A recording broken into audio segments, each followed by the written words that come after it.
சதுர் படம் ஒரு மிகப்பெரிய வெற்றி படமா மாறுறதுக்கு உங்க எல்லாத்துடைய கரகோஷமும் எங்களுக்கு ரொம்ப ரொம்ப முக்கியம்னு நினைக்கிறேன்.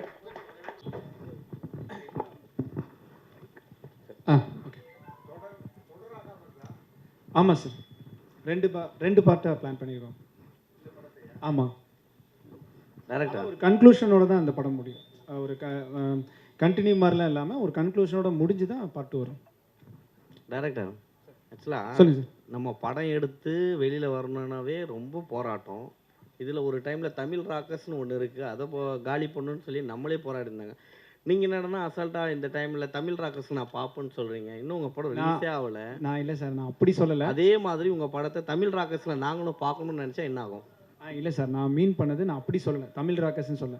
நான் ஒரு டைம் வந்து என்னோடய ஃப்ரெண்டுக்கிட்ட நம்ம தேட்டருக்கு போய் பார்க்கலாம் அப்படின்னு சொல்லி நாங்கள் ஒரு 10 பேர் போனோம். அதில் 2 பேர் வந்து ஒரு சின்ன படத்துக்கு தான் போய், ஏன்னா நானும் அவனும் சினிமா ரிலேட்டடாக இருக்கனால இந்த படத்துக்கு போகலான்னு பிளான் பண்ணோம். அவன் என்ன சொன்னான்னா இன்னொரு படத்தை சொன்னான். சொல்லிட்டு இல்லைடா இதுவும் 120 அதுக்கு போக வேண்டாம் இதுக்கு அப்படின்னு சொன்னான். ஸோ ஏன்டா அப்படின்னு நான் கேட்கும்போது அவன் சொன்னது, இல்லைடா கண்டென்ட் நல்லா இருக்குது, பட் இருந்தாலும் நம்ம பார்க்குற அளவுக்கு நார்மலாக தானே இருக்குது, ஸோ நம்ம வந்து ஒரு ஃபோன்லேயோ இதுலேயோ பார்த்துக்கலான்னு நான் ஃபேக்டை தான் சொன்னேன். அப்போ அவன் சொன்னது அதான் அந்த சொன்னேன், என் பெர்ஸ்பெக்டிவில் சொல்கிறேன், தப்பாக எடுக்க வேணாம்.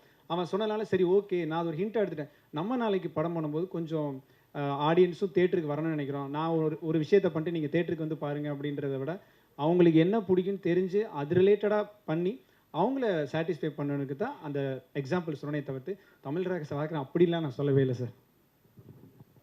இல்லை இன்னொன்று அதனால தான் என்னோட பர்ஸ்பெக்டிவ்னு முதலே சொல்லிட்டேன், தப்பாக எடுக்க வேணாம். ஏன்னா கண்டென்ட் ரொம்ப முக்கியம், அதையும் நான் சொல்லியிருந்தேன். இல்லை இங்கே நிறைய பேர் கதறதை நாங்கள் பார்த்துருக்கோம், ப்ரொடியூசர்லேருந்து எல்லாருமே. அதனால தான் அதை கேட்டோம். ஏன்னா அந்த வார்த்தையை நம்ம சொல்ல வேண்டிய வேலையே இல்லை. இல்லை சார், நான் வந்து ஒரு சிடி ஒழிக்கிறேன்னு சொல்லி விஷால் ஒரு பக்கம் போனார், தமிழ் ராக்கர்ஸ் எதுவும் நம்ம ஒரு கஷ்டப்பட்டு குழந்தைய பெற்றுக்கிற அளவுக்கு தான் இதுவும் எடுத்துகிட்டு வருது படம். ஆமாம் சார், கண்டிப்பாக. ஸோ அப்படி வரும்பொழுது அந்த பேரை ஏன் யூஸ் பண்ணணும், அவங்களுக்கு ஏன் ப்ரமோஷன் கொடுக்கணும்? இல்லை சார், நான் வந்து ப்ரொமோஷனுக்காக சொல்ல, அந்த டைமில் இப்போ அதெல்லாம் இல்லை. நான் சொல்கிறது வந்து அந்த டைமில் வந்து நானே ஓப்பனாக ஃபேக்ட் சொல்கிறேன், அப்போ நானும் பார்த்தவன் தான். ஏன்னா நான் இப்போ சினிமாவுக்குள்ளே வரல, தப்பு பண்ணியிருக்கேன். ஸோ அந்த டைமில் நான் பார்த்தேன், அதனால் அதை நான் ஃபேக்டாக சொன்னேன். இது எக்ஸாம்பிளாக தானே சொன்னதை வந்து அதை ப்ரமோட் பண்ணுறதுக்காகவோ இல்லை தமிழ் ராக்கர்ஸை வந்து இது பண்ணுறதுக்காக எதுவும் சொல்ல சார். மீன் கொடி பாண்டிய மன்னன், ஸோ இதில் என்ன காரணம் அதை வச்சுருக்கீங்க? அது ஏற்கனவே பொன்னியின் செல்வன் வந்துருச்சு. இல்லை சார், ஆக்சுவலி இல்லை சார், இது வந்து ஒரு 5000 இயர்ஸ்க்கு முன்னாடி பாண்டியர் காலத்தில் நடக்குது. ஸோ அதனால நான் அப்படி காட்டியிருக்கேன். அந்த ஏர்கிராஃப்ட் வந்து மலேசியாவில் நடந்த ஒரு இதில். ஆமாம் சார், அதுதான் பேஸ் பண்ணி தான் இது பண்ணியிருக்கீங்க. ஆமாம் சார், அது பேஸ் பண்ணி தான் பண்ணியிருக்கோம். பட் ஆனால் அதுக்கான சொல்யூஷனாக சொல்லலை, இது அதோட புனைவு. இந்த கதையை புனைவாக வச்சு நாங்கள் ஒரு இமேஜினேஷன். ஆமாம் சார், ஆனால் நிறையா ஒரிஜினல் ஃபேக்ட் இந்த மாதிரி உள்ள பெர்முடா, ஸோ இதெல்லாம் எடுத்துகிட்டு வந்து அதில் எங்களோட கதையோட புனைவை சேர்த்துருக்கோம். ஓகே.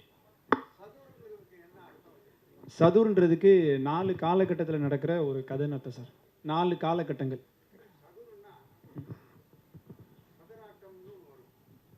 ஆமாம் சார், சதுராட்டம், சதுரமுறை. இல்லை, இதுக்கான மீனிங் வந்து 4 காலகட்டத்தில் நடக்கிறது தான் சார் கதை. ஸோ அதனால நாங்கள் சதுர்னு வச்சுருக்கோம்.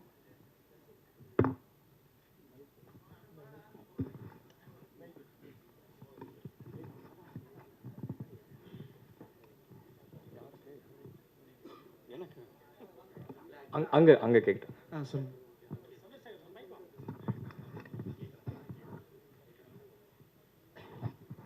Director sir. சார் சொல்லுங்கள் சார். நீங்கள் சதுர்னு படம் வச்சுருக்கீங்க, கூட சிவனை காட்டுறீங்க, எரிக்கல்லை காட்டுறீங்க, சரிங்களா? எரிக்கல் வந்து சிவனை காட்டும்போது அது என்னென்னா, எரிக்கல் வந்து தான் வந்து டோட்டல் உலகத்தையும் அழித்து திருப்பி ரீஜென்ரேஷன் ஆச்சு. அந்த நேரத்தில் வந்து நீங்கள் சிவனை காட்டுறது எந்த வித நியாயம்? இல்லை சார், அது வந்து இது போஸ்டருக்காக இருக்குது, ஆனால் படத்தில் இந்த மாதிரி இருக்காது சார். படத்தில் வேறு மாதிரி இருக்கும். சரி, அப்புறம் ஹெலிகாப்டர்லாம் காட்டுறீங்க. ஆமாம் சார். அதில் வந்து தமிழ்லாம் மென்ஷன் பண்ணியிருக்கீங்களே, அது எப்படி? அது தமிழ் வந்து என்னென்னா, நான் தமிழ் உள்ள ஆர்வத்தினால தான் இந்த இது பண்ணேன். ஆக்சுவலி இந்த கேரக்டர் பேர் தமிழ் தான். அது எதுக்காக வச்சுருக்கேன்னா, தமிழ் மேலே உள்ள ஆர்வத்தில் தான் வச்சுருக்கேன். இங்கிலீஷில் வைக்க ஹெலிகாப்டர் மேலேயே தமிழ் எழுதுவீங்க, தமிழில் போர்டே வைக்க விட மாட்டானுங்க. இல்லை சார், எனக்கு அது மேலே உள்ள ஆர்வத்தில் நான் அப்படி பண்ணியிருக்கேன் சார். இங்கிலீஷில் தான் வைக்கிற மாதிரி இருந்தது, வேண்டாம் தமிழ்லேயே தமிழ்னு போடணும். அதுக்கு ஒரு ரீசன் இருக்குது சார் ஃபிலிமில், அதுக்கு ஒரு ரீசன் சொல்லுவாங்க அது. ஆமாம் சார், ஆமாம் சார். இல்லை சார், நான் என்னென்னா நான் இமேஜினரியாக ஒரு ஸ்கிரிப்ட் நான் பிளான் பண்ணேன். எனக்கு விஎஃப்எக்ஸ் தெரிஞ்சனால அதை வெளியே கொண்டு வரதுக்கு யூஸ்ஃபுல்லாக இருக்கே தவிர்த்து விஎஃப்எக்ஸ்க்காக இந்த படம் எடுக்கல. என்னோட கதைக்கு விஎஃப்எக்ஸ் தேவைப்பட்டுச்சு. அதனால் நான் எக்ஸ்ட்ரா லேர்ன் பண்ணி என்னோட டீம் இருக்குது. நான் ஒருத்தன் மட்டும் இல்லை, கிட்டத்தட்ட ஒரு 10 பேர் இருக்காங்க. ஸோ அதை வச்சு ஒரு டீமாக வச்சு தான் அதை பண்ணியிருக்கோம். தனஞ்சயன் சார் எப்படி நீங்கள் சூஸ் பண்ணீங்க? இல்லை, அவர் தங்கலானில் பிஸியாக இருக்கார். ஸோ அதனால் வரிசையாக அவரை பிடிக்கவே முடியாதுன்னு அவரே மேடையில் சொன்னார். 5 மணிக்கு மேலே கிளம்பிடுவோம் பாடினாரு. 5 மணி பாருங்க, போஸ்ட் பண்ணிட்டோம் பாருங்க. 5 மணிக்கு போஸ்ட் பண்ணிட்டோம். இது நடுவில் போஸ்ட் பண்ணியாச்சு. ரொம்ப இன்ட்ராகேஷன் பண்ணாதப்பா, படம் வரட்டும்ப்பா. நீ ரொம்ப இன்ட்ராகேஷன் பண்றீங்க. உங்களை வச்சு ஒரு திரைக்கதை பண்ண இவர் வச்சு அவங்க யாருன்னு தெரியாது. இல்ல வெளியில இல்ல ஒரு கமெண்ட் ஒருத்தர் சொன்னாரு, நான் கோயம்புத்தூர்ல வந்து இந்த படம் பண்ணியிருக்கோம் அப்படின்னு. ஒரு விஷயம் சொல்லிடுறேன். தமிழ் சினிமாவோட ஹிஸ்டோரியனா ஒரு சின்ன பாட்டு எனக்கும் இருக்கு, அதனால சொல்றேன். கோயம்புத்தூர்ல தான் சினிமா ஆரம்பிச்சது. ஓகே, கோயம்புத்தூர்ல தான் மிகப்பெரிய ஸ்டுடியோக்கெல்லாம் கோயம்புத்தூர் தான் தமிழ் சினிமாவுக்கே ஆரம்ப காலகட்டம். ஓகேங்களா? இன்னைக்கு வரையும் வந்து மிகப்பெரிய ஸ்டுடியோக்கெல்லாம் கோயம்புத்தூர், சேலத்தில் தான் இருக்கு. ஓகேங்களா? அங்கேருந்து தான் மலைக்கல்லன் படத்துலேருந்து எல்லா படங்களும் இந்தியிலலாம் எடுத்தாங்க. மலைக்கல்லன்லேருந்து எல்லா பெரிய படங்களும் கோயம்புத்தூர் ஆரம்பிச்சது.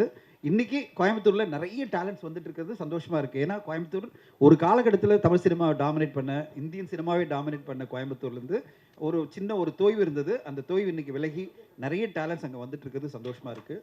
அவங்கள நம்ம வரவேற்போம். இன்ஃபேக்ட் கோயம்புத்தூர்லேருந்து நான் வந்து கைமை கடக்குன்னு ஒரு படம் பண்ணேன். அந்த படம் வந்து மிகப்பெரிய அளவில் ஓடிடியில் சக்ஸஸ் ஆச்சு. அதான் ஃபஸ்ட்டு நான் போட்டது. எனக்கு ஆச்சரியமாக இருந்தது. நீங்களாம் சர்ப்ரைஸ் ஆவீங்க. அந்த கைமை கடக்க படம் வந்து ஒரு 30 லட்ச ரூபாயில் எடுத்த படம். அது ஓடிடிலே பெரிய ரெவன்யூ வந்தது. அந்த 2 பேர் சேர்ந்து நடித்து அட்டகாசமாக கோயம்புத்தூர்லேருந்து எடுத்து இண்டிபெண்டாக படம் பண்ணியிருந்தாங்க. இப்போ இவங்க பண்ணுற படம் பார்த்தீங்கன்னா அவங்களுக்குள்ளே இருக்கிற அந்த டெக்னாலஜிக்கல் நாலேஜை வச்சுக்கிட்டு, விஎஃப்எக்ஸை வச்சுக்கிட்டு, விஎஃப்எக்ஸ் மூலமாக ஒரு படத்தை எப்படி கிரியேட் பண்ண முடியும். இன்றைக்கி க்ரீன் மேட்டை வச்சுக்கிட்டு நீங்கள் வந்து எக்கச்சக்கமான க்ரியேஷன் பண்ண முடியும். அவங்க அதை வந்து ரொம்ப அழகாக பண்ணியிருக்காங்க. அது பார்த்தோன்னே நான் பிரமிச்சேன், ரொம்ப திறமைசாலிங்கப்பா அப்படின்னு. என்னென்னா இது நல்லா தெரியுது, இதெல்லாம் ரியல் லொக்கேஷனே கிடையாது, ரியல் இதுவே கிடையாது. கொஞ்சம் கொஞ்சம் ரியல் லொக்கேஷனை மேட்ச் பண்ணியிருப்பாங்க. பட் ஆனால் முக்கால்வாசி எல்லாமே ஸ்டுடியோவில் வச்சு கிரியேட் பண்ண விஷயம். சார் சொன்னார் பார்த்தீங்களா, திடீர்னு பார்த்தா உள்ளே போச்சு. அது மாதிரி எல்லாமே வந்து கிரியேஷன் தான். அந்த ஒரு முயற்சியை நம்ம பாராட்டணும். நான் வெயிட் பண்ணிட்டு இருக்கேன், இது படமாக எப்படி இருக்கும். ட்ரெய்லரில் அசத்திட்டாங்க 2 மினிட்ஸில். அந்த 2 ஹவர்ஸில் எப்படி அசத்த போகிறாங்க நான் வெயிட் பண்ணிட்டு இருக்கேன் அகஸ்டின். ஸோ அதை நம்ம வாழ்த்துவோம். சார் சொன்னார் பார்த்தீங்களா, சதுர் அப்படின்னா என்னன்னு கேள்வி கேட்டாங்கன்னே டைட்டில் பிரச்சனை இருக்குது. அதனால் நம்ம கொஞ்சம் கவனத்தில் வைப்போம். டைட்டில் கரெக்டாக ரீச் ஆகுதா என்ன சார்? சதுர்னு எல்லார்ட்டையும் எக்ஸ்பிளைன் பண்ண முடியாது. இவர்கிட்ட சொல்லிட்டீங்க மேடையில், எல்லார்ட்டுமே ஆடியன்ஸ் சொல்ல முடியாதுல்ல. ஸோ அதனால் இதனுடைய படைப்பு என்ன அப்படின்றத எப்படி நம்ம கரெக்டான முறையில் கொண்டு போகணும். அதுக்கு தான் சொன்னேன். ஒரு ப்ரொடியூசராக நான் எப்போவுமே டைட்டில் என்னன்னு பார்த்துட்டே இருப்பேன். டைட்டில் நம்மளை கனெக்ட் ஆகிடணும். அந்த விஷுவல் கனெக்ட் ஆகிற மாதிரி டைட்டிலும் கனெக்ட் ஆச்சுன்னா மக்கள் பேசுவாங்க. அதில் தான் மேலேயே சொன்னேன், டைட்டிலாம் கொஞ்சம் பேசுவோம் அப்படின்னு சொன்னேன். அவர் கேட்டுட்டார், சார் கேட்டுட்டார், என்ன சார் டைட்டில் மீனிங் என்னன்னு கேட்குறாரு. எல்லா மக்களும் மீனிங் கேட்டால் பிரச்சனை ஆகிடும் ஆடியன்ஸ் எல்லாம். அதனால் உங்களோட முயற்சி கண்டிப்பாக ஒரு பெரிய லெவலில். என்னை வந்து அவர் வாட்ஸ்அப்பில் அனுப்பிச்சிட்டே இருந்தார், சார் நீங்கள் வரணும்னா நான் ரொம்ப இதுவாக இருக்கேன்பா, போயிட்டுருக்கு, 6 மணிக்கு இன்னொரு போஸ்ட் இருக்குது, நான் அந்த வேலையில் இருக்கேன்னு. இல்லை சார் நீங்கள் வாங்கினாரு. எனக்கு அந்த விஷுவல் பார்த்து ஒரு பிரமிச்சு தான் இருந்தேன். இது வேற வம்பு பற்றியா? தங்கலான் வேலையை விடாமல் நான் சொன்னல, இப்போ தங்கலான் வேலை கரெக்டாக 5 மணிக்கு லான்ச்சும் பண்ணிவிட்டு அங்கே இருந்துட்டு லான்ச் பண்ணிவிட்டு அதுப்பா தங்கலான் லான்ச் மிஸ் பண்ணக்கூடாது. 5 மணிக்கு லான்ச் ஆகிடணும், அனௌன்ஸ்மெண்ட் வந்துடணும் சொல்லிட்டு ஜி பிரகாஷ் சார் என்னை கேட்டே இருக்காரு, அனுப்புங்க சீக்கிரம் அனுப்புங்கன்னாரு. அது கரெக்டாக 4:55 அனுப்பிச்சிட்டு ஓடி போய் மேடையில் பேசிட்டேன். ஸோ அந்த மாதிரி நம்ம கமிட்மெண்ட் என்னென்னா, சொன்ன வேலையில் டைமில் லான்ச் பண்ணிடணும். இந்த விழாவை மிஸ் பண்ணக்கூடாது. ஏன்னா ஒரு யங்ஸ்டர்ஸை நம்ம வந்து அப்ரிஷியேட் பண்ணணும். யங்ஸ்டர்ஸை நம்ம வந்து முடிஞ்ச வரையும் சப்போர்ட் பண்ணணும். அவங்களுடைய முயற்சிக்கு நம்மளாம் சப்போர்ட் பண்ணணும். அப்போ என்ன சினிமா இண்டஸ்ட்ரி, இந்த சினிமா தான் நம்ம வாழ்ந்துட்டு இருக்கோம். நான் வாழ்ந்துட்டு இருக்குது சினிமானால தான். இந்த சினிமாவுக்கு என்னுடைய கான்ட்ரிபியூஷன் அப்படின்னு பார்த்தீங்கன்னா, இந்த மாதிரி புது இளைஞர்களுக்கு வந்து சப்போர்ட் பண்ணோம். ரவி சார் மாதிரி நண்பர்லாம் கூடும்போது நம்ம வந்து வந்துடணும் அப்படின்னு தான் நம்ம வந்தாச்சு. ஸோ நீங்களும் அதே மாதிரி புது இளைஞர்களை, புது டீமை மிகப்பெரிய லெவலில் நீங்கள் சப்போர்ட் பண்ண தான் உங்களை நான் கேட்டுக்கிறேன். ட்ரைலர் பார்த்தோன்னு ஓடி வந்துட்டீங்களே. ஆமாம், அந்த மாதிரி நாங்களும் ட்ரைலர் பார்த்தோன்னு நல்லா இருக்குன்னு தான் சொல்லிட்டீங்க. சரி, இது வெளியே போகக்கூடாது தான் நீங்கள் வந்தீங்க. ஆமாம், அந்த மாதிரி தான். அதே மாதிரி தான் நீங்களும் வந்துட்டீங்களா. அதனால் மிகப்பெரிய அளவில் எழுதி சப்போர்ட் பண்ணி சதூரப்பு கொண்டு போய் ரீச் பண்ணிவிடுங்க மக்கள் மத்தியில். தேங்க்யூ யஷ்வந்த். எல்லாருக்கும் வணக்கம். Thank you for to all the reporters. எல்லாரும் வந்ததுக்கு ரொம்ப நன்றி. அகஸ்டின் ப்ரோ சொன்னார், ப்ரோ நீங்கள் டீம்லேருந்து ஃபர்ஸ்ட்டாக பேசிக்கோங்க, நீங்கள் கொஞ்சம் ஃபியர்லெஸ்ஸாக பேசுவீங்க அப்படின்னாரு. அது ஆக்சுவலி உண்மை தான். நான் ஃபியர்லெஸ்ஸாக பேசுவேன், நிறைய மேடையில் ஏறி பேசியிருக்கேன். பட் ப்ரெஸ் ரிப்போர்ட்டர்ஸ் ஒரு ப்ரெஸ் மீட்டில் ஃபர்ஸ்ட் டைம் நான் பேசுகிறேன். So definitely on behalf of the team நான் நர்வஸாக ஃபீல் பண்ணுறேன். ஓகேங்களா? அண்ட் இது வந்து பல வருஷம் பயணம். ஆக்சுவலி நான் 2011 ஷார்ட் ஃபிலிம்ஸில் நடிக்க ஆரம்பிச்சு I'm very happy to say, I'm very proud to say, நான் வந்துட்டு சத்தூரில் டெபியூ ஆயிருக்கேன் அப்படிங்கிறது எனக்கு ரொம்ப சந்தோஷமாக இருக்குது. இதுக்கு முன்னாடி வேறு ஃபீச்சர் ஃபிலிமில் நடிச்சிருக்கேன், அதில் என்னோட சீன்ஸ் வரல, அந்த மாதிரியெல்லாம் நடந்திருக்கும், நீங்களும் கேள்விப்பட்டிருப்பீங்க, ஃப்ரம் ஆர்டிஸ்ட் இந்த மாதிரி ஸ்டோரிஸ் நீங்கள் கேள்விப்பட்டிருப்பீங்க. பட் சத்தூர் மாதிரி ஒரு படத்தில் நான் வந்து டெபியூ ஆகிறேங்கிறது it's a very proud moment. And இன்னொரு முக்கியமான விஷயம் என்னென்னா, இந்த படத்தில் நான் ஒரு ஆர்கியாலஜிஸ்டோட கேரக்டர் பண்ணியிருக்கேன். அண்ட் அந்த கேரக்டரோட பேர் தமிழ். ஸோ அதுவும் எனக்கு வந்து ரொம்ப பெருமையான ஒரு விஷயம். ஸோ கண்டிப்பாக நிறைய பேர் வந்துட்டு தமிழ் கல்ச்சரை அண்டர்ஸ்டாண்ட் பண்ணும். இப்போ நீங்கள் பார்த்தீங்கன்னா யூஎஸ்லேயே நிறைய பேர் வந்துட்டு தமிழ் vlogs உட்காந்து பார்த்துட்டு இருக்காங்க. ஸோ அந்த மாதிரி தமிழ் கல்ச்சரை பற்றி தெரியணும், இல்லை நம்மளே வந்துட்டு நம்ம கல்ச்சரை பற்றி இன்னும் நிறைய தெரிஞ்சுக்கணுன்னா நிறைய ரியாலிட்டி எடுத்து அதை ஃபிக்ஷனாக மிக்ஸ் பண்ணி நம்ம வந்துட்டு இந்த படமாக கொடுத்துருக்கோம், இந்த form of a science fiction adventure film. And Augustine bro வந்துட்டு 2016 என்கிட்ட சொன்னார், ஃபர்ஸ்ட் டைம் நம்ம ஒன்றா ஒர்க் பண்ணும்போது நம்ம ஒரு படம் பண்ணலாம் ப்ரோ, 2017 வந்து நம்ம ஒரு படம் ஒன்று ஆரம்பிச்சிடலாம் அப்படின்னு சொன்னார். And true to his words. இப்போ நிறைய பேர் வந்து சொல்லுவாங்க, ஆனால் சில சூழ்நிலைனால சிச்சுவேஷன்ஸ்னால அவங்களால ஸ்டார்ட் பண்ண முடியாது கரெக்டான டைமில். ஆனால் அகஸ்டின் ப்ரோ சொன்ன மாதிரியே ஃபோக்கஸ்டாக அந்த ப்ராஜெக்டை ஸ்டார்ட் பண்ணார். மணி ப்ரோ உள்ள வந்தார், தி ப்ரொடியூசர். அதுக்கப்புறம் இந்த படத்தோட ஒரு பைலட் மாதிரி, ஒரு ட்ரையல் அண்ட் ரன் மாதிரி பண்ணி, நிறைய ட்ரையல் அண்ட் எரர் மூலமாக ஒரு பைலட் மாதிரி ஒன்று பண்ணோம். அது சாட்டிஸ்ஃபை ஆனதுக்கப்புறம் then we started this full fledged feature film. And அதோட ட்ரெய்லர் தான் நீங்கள் இப்போ பார்த்தீங்க. நிறைய பேர் டேலண்டடான பீப்புள் இந்த க்ரூவில் இருக்காங்க. I am very blessed. In my very first film நிறைய டேலண்டடான டெக்னீஷியன்ஸ், அதாவது இப்போ ராம் டி சந்தர் சினிமாட்டோகிராஃபராக இருக்கட்டும், விவாக்கி கோரியோகிராஃபர், த ஸ்டண்ட்மென். இதில் ஸ்டண்ட்ஸ் கோரியோகிராஃப் பண்ணவர் பார்த்தீங்கன்னா actually national MMA champion, mix martial arts champion Nirmal இங்கே இருக்காரு. அதுக்கப்புறம் கூட நடித்தவங்க அஜித் விக்னேஷாக இருக்கட்டும், பிகில் படத்தில் நீங்கள் பார்த்துருப்பீங்க, ஆசிட் தூக்கி அடிப்பார். அண்ட் இப்போது இண்டிவிஜுவலாக இப்போ வேற ஒரு படம் பண்ணி முடிச்சிருக்காரு. அதுக்கப்புறம் தாமு, சூர்யா, இந்த மாதிரி நிறைய பேர் இதில் நடிச்சிருக்காங்க. All very talented people, talented editors, Karthik Selvam, Karthik Raja. So இந்த மாதிரி ஒரு ஆக்டருக்கு வந்துட்டு ஃபர்ஸ்ட் படத்தில் அமையிறது வந்துட்டு எனக்கு தெரிஞ்சு கொஞ்சம் கஷ்டம்தான். And I am feeling very blessed. Thank you very much. வணக்கம், என்னோட பேர் சூர்யா. ஸோ இந்த படத்தில் நீங்கள் ட்ரெய்லரில் பார்த்துருப்பீங்க, ஒரு மெயின் ரோல் நான் பண்ணியிருக்கேன். ஸோ ட்ரெய்லர் ஆக்சுவலாக உண்மையாக சொல்லப்போனால் நாங்கள் ரஃப் கட்டு கூட நாங்கள் இது வரைக்கும் பார்த்ததில்ல, அவர் காமிச்சதும் கிடையாது. அவர் எப்பவுமே இந்த சஸ்பென்ஸை மெயின்டைன் பண்ணுறதுல கொஞ்சம் ஈடுபாடு அதிகமாக உள்ள ஆள். ஸோ நம்ம என்ன தான் கூட ஒர்க் பண்ணுற பீப்புளாக இருந்தாலும் அவர் வந்துட்டு அவர் ஃபுல்லாக சாட்டிஸ்ஃபைட் ஆனதுக்கப்புறம் தான் இந்த ட்ரெய்லரை காமிப்பார். ஸோ அப்படி தான் நாங்கள் இன்றைக்கி இந்த ட்ரெய்லரும் பார்த்தோம். உண்மையாலுமே ரொம்ப சந்தோஷம். அகஸ்டின் ப்ரோ நீங்கள் சொன்ன மாதிரியே காமிக்காமே அந்த ட்ரெய்லரு சொல்லிடுச்சு படத்தை என்னென்னு. So thanks to every one and thanks to press and media and friends and ஜீவரை சார், தனஜெயின் சார், எல்லாத்துக்குமே என் கூட நடிச்ச ஆர்டிஸ்ட் எல்லாத்துக்குமே. So Amar, Ajith, Thamu and Chandru bro வந்துட்டு அவரும் வந்து பார்த்திங்கன்னா கேமரா இவரை மாதிரியே தான். ஸோ ஒரு சில விஷயங்கள் வந்து காம்ப்ரமைஸே ஆகாமல் எடுக்கக்கூடிய ஒரு படம் இதுதான். நிறையா ஷார்ட்ஸ் வந்து பார்த்திங்கன்னா இது போதும் அப்படிங்கிற மாதிரி இருக்காது, ஒரு இன்னும் கொஞ்சம் பெட்டராக போகலான்னு சொல்லி ரொம்ப மெனக்கடலாக நிறையா ஷார்ட்ஸ் இதில் பண்ணியிருக்காரு. நன்றி Chandru bro and thanks to every one. Thank you all. Thank you so much. India சொல்கிறேன். And music director, art director, எங்கள் கம்ப்ளீட் க்ரூக்கு நான் என்னோட நன்றியை தெரிவிச்சுக்கிறேன்.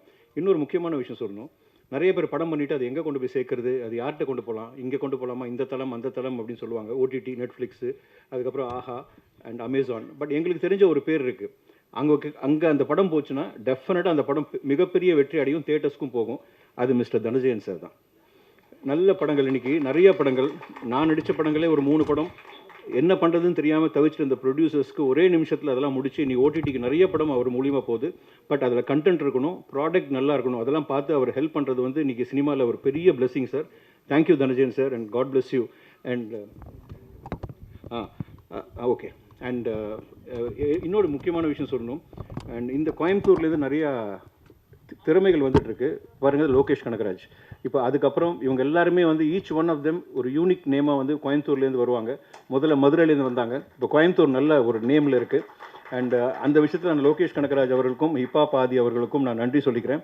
நான் அவங்க பக்கத்து ஊர் தான், கோபிச்செட்டிப்பாளையம். அதனால் நம்ம ஊரை பற்றி பேசுகிறேன்னு நினச்சிக்க வேணாம், எல்லாமே தமிழ்நாடுன்றது நம்ம தான். ஸோ உங்கள் எல்லாருக்கும் நன்றி. அண்ட் இதில் சப்போர்ட் பண்ணுறது வந்து தேட்டரில் போய் சப்போர்ட் பண்ணுங்கள். நம்ம படத்தை நம்ம ப்ரொமோட் பண்ணணும். Each and every one sitting year நம்ம படத்தை நீங்கள் ப்ரொமோட் பண்ண ஆரம்பிங்க, இன்ஸ்டாலையும் சரி, ஃபேஸ்புக்லேயும் சரி. அண்ட் அகஸ்டின் பற்றி சொல்லணும், வாங்க. இவர் நான் ஃபஸ்ட்டு பார்க்கும்போது ஒரு டேரக்டராகவே நினைக்கல நான். அதுக்கப்புறம் தான் சொன்னேன், டேரக்டருக்கு உருவமோ அழகோ தேவையில்லை. அதுக்கு உதாரணம் வந்து ஏஆர் முருகதாஸ் சார் இருக்கார், நிறைய பேர் இருக்காங்க. திறமை மட்டும்தான். அந்த விஷயத்தில் அகஸ்டின் சார் சைலண்ட் கில்லர், சைலண்ட்டாகவே தான் இருப்பார். என்ன ஷார்ட் பண்ணால் நீங்கள் பண்ணுங்கள் சார், நான் ஓகே நான் என்ன சார் எல்லாத்துக்குமே ஓகே சொல்கிறீங்களா சார் அப்படின்னு சொல்லிட்டு இருந்தேன். இல்லை நீங்கள் பண்ணுங்க அப்படின்னாரு. அந்த சாதாரண மனிதன் தான் இன்றைக்கி வந்து மிகப்பெரிய பேராக ரிலீஸுக்கு அப்புறம் உங்கள் எல்லாராலையும் போற்றப்படும் ஒரு பெரிய டைரக்டராக வருவார். என்னை பொறுத்த வரைக்கும் சங்கர் சார் படம் பார்த்துருப்பீங்க, பெரிய பிரம்மாண்டம் இருக்கும், நிறையா கேஜிஎஃப் பார்த்துருக்கீங்க. பட் தமிழ்நாட்டில் கோயம்புத்தூர்லேருந்து ஒரு பெரிய டைரக்டர் கூடிய சீக்கிரம் உங்கள் எல்லாரும் முன்னாடி வந்து நிற்பார். அகஸ்டினுக்கு என்னுடைய உங்கள் சார்பாக நான் அவரை வாழ்த்திக்கிறேன். அண்ட் ரொம்ப நேரம் எடுக்க விரும்பல. இந்த எல்லாரையுமே நம்ம பிளஸ் பண்ணுறதுக்கு நம்மளுக்கு ஒரு கடவுள்னு சொல்லலாம். ஏன்னா நிறைய படங்கள் வெளியே வரதுக்கு காரணமாக இருக்கவங்க நம்மளுக்கு கடவுள் தான். ஏன்னா ஆக்டர்ஸ் வரணும், டெக்னீஷியன்ஸ் வரணும், எல்லாம் வரணும்.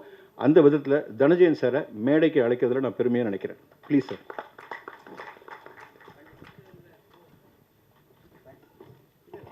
We are really happy to have. நான் அன்டைம்லலாம் உட்காந்து பிளான் பண்ணி இந்த நிறைய சீக்வன்ஸ் ஷூட் பண்ணியிருக்கோம். இந்த படம் உண்மையிலேயே வந்து நிறைய பெரிய குரூ வச்சு பார்த்துருப்பீங்க. பட் எங்களோட ஒரு சின்ன குரூ. ஆனால் இந்த படம் பார்க்கும்போது எங்களோடது ஒரு சின்ன குரூவாகவே தெரியாது. மெயினாக இன்னொரு விஷயம் என்ன அப்படின்னா, இந்த படத்துக்கு வந்து ரொம்ப மெனக்கெட்டிருக்காரு அகஸ்டின் ப்ரோ. வந்து ஒவ்வொரு விஷயத்தையும் வந்து பார்த்து ஒர்க் பண்ணியிருக்காரு. சிஜி ஷாட்ஸ்லாம் வந்து நிறைய வந்து ஒர்க் பண்ணும்போது சில டைமில் வந்து நிறைய நாள் வெயிட் பண்ணி அது திருப்பி வந்து ப்ராப்ளம் ஆகி திருப்பி ஃபஸ்ட்லேருந்துலாம் நிறையா ஒர்க் பண்ணி ஸோ டே நைட்டு தூங்காமல் நிறையா கஷ்டப்பட்டு இது பண்ணியிருக்காரு. ஸோ எங்களுக்கு ஷூட்டிங் கூட பார்த்தீங்க அப்படின்னா நிறையா வந்து பிளான் பண்ணி எங்களுக்கு இப்படி தான் வேணும்னு சொல்லிட்டு ஸோ குறுகிய இடத்துல கூட நாங்கள் நிறைய ஷார்ட்ஸ் எடுத்திருக்கோம். அது உங்களுக்கு படத்தில் எங்கே பார்த்தாலும் இது ஒரு சின்ன இடத்துல ஷூட் பண்ண மாதிரிலாம் உங்களுக்கு எதுவுமே தெரியாது. ஸோ அந்தளவுக்கு நல்லா ஒர்க் பண்ணியிருக்கோம். இன்னொன்று நிறைய விஷயங்கள் டெக்னிக்கலாக வந்து அகஸ்டின் ப்ரோ கிடைச்சதுக்கப்புறம் எனக்கு ஒரு நிறைய விஷயம் கற்றுக்க முடிஞ்சது. சிஜி சைடில் இருந்துட்டு, லைட்டிங் சைடில் இருந்துட்டு. ஸோ எனக்கு இது ஒரு நல்ல படம்னு நான் சொல்லிக்கிறத விட நீங்கள் பார்த்து எங்களுக்கு ஒரு நல்ல ஒரு இதை கொடுக்கணும். ஸோ இங்கே வந்து எல்லாருக்கும் வந்து நன்றி. மெயினாக அகஸ்டின் ப்ரோவுக்கு எனக்கு இந்த படம் கொடுத்ததுக்கு ரொம்ப நன்றி. மணிகண்டன் சாருக்கு என்னோட பெரிய நன்றி, எங்கள் ப்ரொடியூசருக்கு. தேங்க்யூ. எல்லாருக்கும் வணக்கம். வந்திருக்க reporters and dignitaries every one, thank you so much for taking your time and coming here. எனக்கு வந்துட்டு இந்த மூவியில் ஒர்க் பண்ணுறது எனக்கு ரொம்ப சூப்பர் எக்ஸைட்மெண்ட் அண்ட் ஹாப்பினஸ். இதுக்கு I am feeling very lucky. ஏன்னா இது என்னோடய first movie. I was doing band work, independent short films அந்த மாதிரி தான் பண்ணிகிட்டு இருந்தேன். அண்ட் அகஸ்டின் அண்ணா தான் வந்துட்டு he was putting lot of effort. வந்து நீ பண்ணு, நல்லாயிருக்கும், சூப்பராக பண்ணுவேன் அப்படின்னு சொல்லி ஒரு மோட்டிவேஷன் கொடுத்து பண்ண வச்சார். அகஸ்டின் அண்ணா பற்றி சொல்லணும்னா லைக் ஐ திங்க் எல்லா ஆர்டிஸ்ட்டுக்கு ஒரு இது இருக்கும் தெரியுங்களா, like when you take a final render, நீங்கள் வந்துட்டு வெர்ஷன் 1, 2, 3 போட்டு பண்ணுவீங்க. அதே மாதிரி தான் நம்ம சுச்சுவேஷனும். நான் வந்துட்டு ஐ வில் ஃபீல் நம்ம பெஸ்ட்டு நம்ம கொடுத்துட்டோம் நம்ம நினைப்போம். I will send it to him. அவர் என்ன சொல்லுவார், இல்லை யூ கேன் டூ பெட்டர்னு சொல்லி ஹில் மோட்டிவேட்.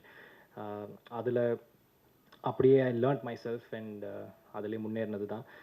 இந்த படத்தில் வந்து நிறைய க்ரியேட்டிவாக யோசிச்சிருக்கோம், டிஃப்ரெண்ட்டாக பண்ணியிருக்கோம், நல்ல எஃபர்ட்ஸ் போட்டிருக்கோம். மியூசிக்கல் ஆஸ்பெக்டில் நிறைய ஆர்கெஸ்ட்ரல் அண்ட் எத்னிக் ஸ்டைல்ஸில் கொஞ்சம் டிஃப்ரெண்ட்டாக ட்ரை பண்ணியிருக்கோம். நீங்கள் அதை பார்த்து சொல்லுங்கள் எப்படி இருக்குன்னு. I am looking forward to it. Thank you so much. பத்திரிகை ஊடக நண்பர்களுக்கும் சீஃப் கெஸ்ட்டாக வந்திருக்க தனஞ்சயன் சார் அவர்களுக்கும்,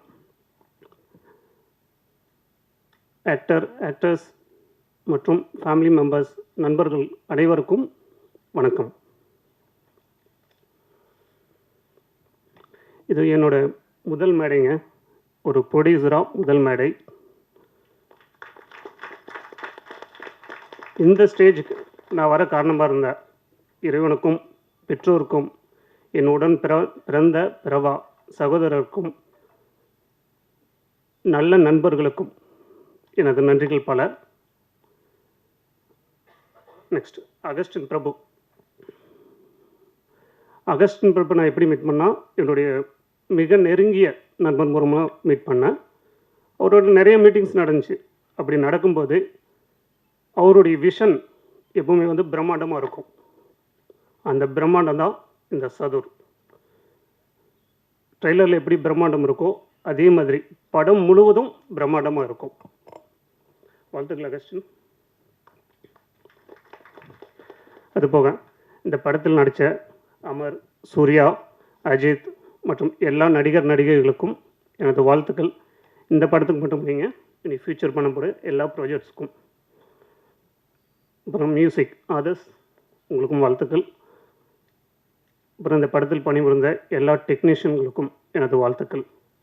மீண்டும் ஒரு முறை பத்திரிகையாளர்களுக்கும் ஊடக நண்பர்களுக்கும் இங்கே வந்திருக்கும் அனைவருக்கும் எனது வாழ்த்துக்கள் மற்றும் நன்றிகள்.